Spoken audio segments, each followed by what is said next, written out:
welcome back. It is the Vegas Take, Sharp and Shapiro. Glad you could join us. Coming up here at the top of the hour, we like to call Mr. X the Hollywood conservative, a longtime producer in Hollywood that happens to be a Donald Trump supporter.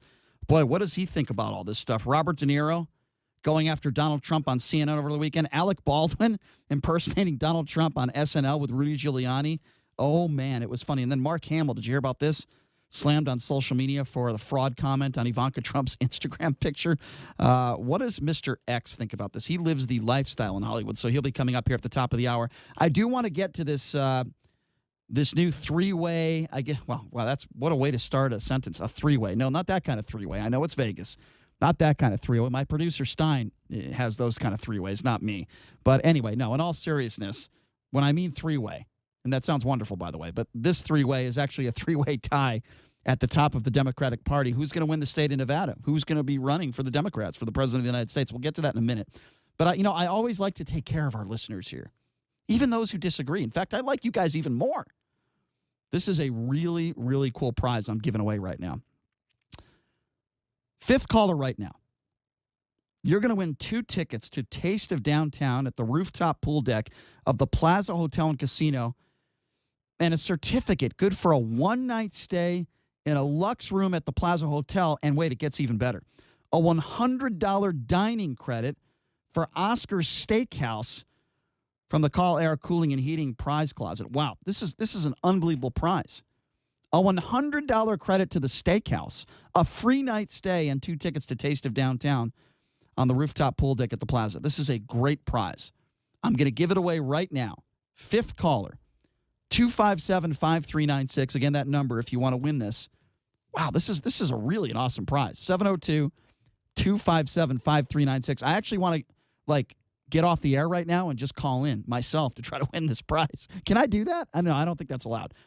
Fifth caller right now, 257-5396. So you get 2 tickets, you get a one-night stay at the Plaza, you get a $100 dining certificate to Oscar's Steakhouse, which is, by the way, a fantastic steakhouse.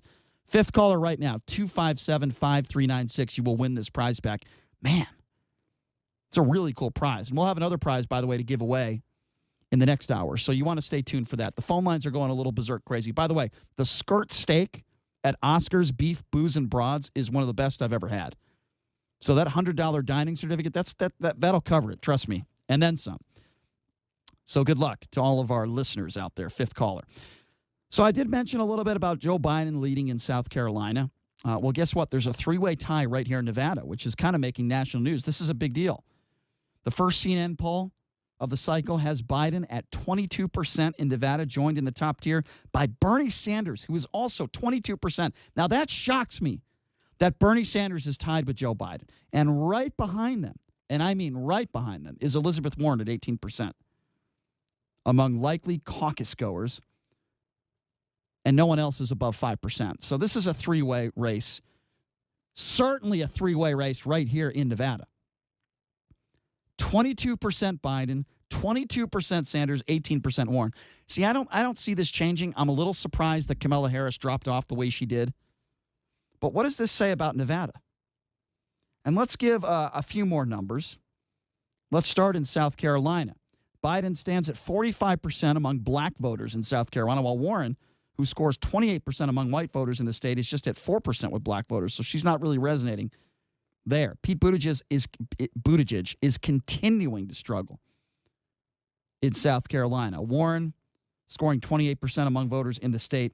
As we get back to the Donald Trump numbers, who in the swing state in 2020, Donald Trump's approval ratings among voters at 44%, which is close to, if not a little better than where he's at nationally.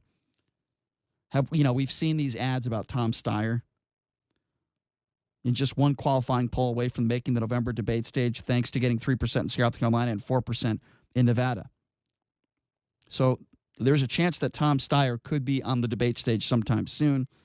Unlike in Iowa, Biden, not Warren, leads when it comes to the enthusiasm among South Carolina voters. But in Nevada, Biden, Sanders, and Warren are about equal when it comes to voter enthusiasm.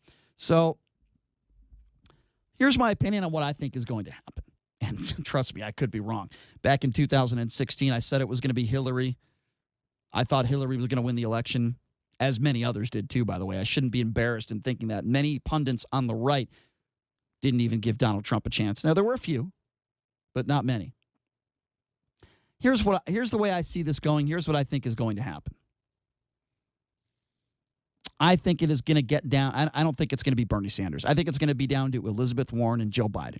I think it's going to get down to those two. I think we're going to see a lot of debates between those two. And I still believe, even though all the gaffes that Joe Biden has had over the course of the last several months, even though his eye exploded, unless they both explode, I do think that Joe Biden will be the man who is going to be running against Donald Trump in 2020. Now, that has nothing to do with all this other stuff that's going on with the whistleblower stuff. I'm not sure Donald Trump lasts to 2020. But if he does, I think it'll be Joe Biden and Donald Trump. I really do. Now, I don't know who Joe Biden's going to pick as his vice president. I think if he's smart, he would pick Elizabeth Warren, not Bernie Sanders. Maybe Kamala Harris or maybe Booker. I think if you're going to pick a minority, particularly a female, I think that's a smart move. I really do. I've heard some weird rumors, and listen, I don't know if this is true or not, but I've heard some weird rumors that if Donald Trump makes it to 2020, that he's going to ditch Mike Pence and Ivanka Trump would be his vice president. I've heard that. I have no idea if it's true or not. But it is interesting, is it not? Obviously, Donald Trump is in a lot of trouble. We've covered it ad nauseum. I don't know if he makes it to 2020. I've said it at the beginning, and I'll say it again. I don't think Joe Biden is the best candidate to defeat Donald Trump. I actually think Elizabeth Warren would have a better chance. I think Kamala Harris would have a better chance. I think Pete Buttigieg would have a better chance. The problem, well, there's a lot of problems with Joe Biden. Look, I respect the man. I've never, been disrespectful towards him or said anything disrespectful. I respect him a great deal. I think he's been through some difficulties in his life, as many of us have. Losing his wife and one of his children in that car accident, and the way he was able to still, represent this country in a good way. He's getting up there in age. He's older. He's not as sharp as he used to be. Certainly, you could probably say the same about Donald Trump, but I think in a debate, I think Donald Trump would wipe the floor clean with him. I really do. I don't think Joe Biden would be capable. I don't think he is the best person suited to defeat Donald Trump. Now, Democrats might not have to worry about that. He might not be running in 2020. The man might be impeached. I think there is a very good chance. Based on just the information we have now, and it's not going to get any better for Donald Trump. I'm just really surprised that Kamala Harris has dropped off in the polls as much as she have. And how interesting is that? That Joe Biden and Bernie Sanders in the state of Nevada are completely tied. I didn't think Bernie Sanders had a chance. Certainly not in the state of Nevada. But these new polls that just came out, they surprised me. I don't know if they surprised you, but they certainly surprised me. I didn't think that Elizabeth Warren would resonate. And I look at Elizabeth Warren very similarly that I look at someone like Hillary Clinton. Obviously very intelligent, I guess you could say a good distinguished politician.